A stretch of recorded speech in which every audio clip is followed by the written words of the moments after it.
Rais Samia Suluhu Hassan ameapishwa nchini Tanzania kuongoza nchi hiyo kwa mhula wa pili baada ya uchaguzi uliokumbwa na vurugu wa tarehe 29 mwezi Oktoba mwaka huu. Katika hotuba yake amelaani machafuko hayo ambayo amesema kwamba sio asili ya Utanzania, na akaenda mbali zaidi kuwashtumu baadhi ya watu ambao wanasema ni vijana kutoka nje ya nchi ambao wamekamatwa na polisi wakihusishwa na maandamano hayo.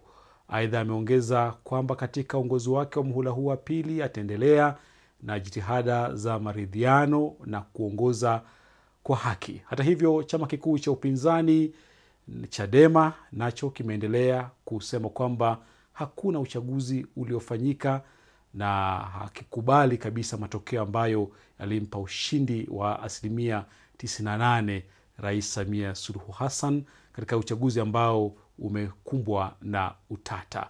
Hata hivyo, Rais Samia pia amesema kwamba maisha ya kawaida yarejelewe, hasa katika jiji la Dar es Salaam ambalo tangu tarehe 29 mtandao wa internet ulikuwa umezimwa na kusababisha usafiri kwa mgumu, lakini pia changamoto ya mawasiliano, watu kukosa chakula.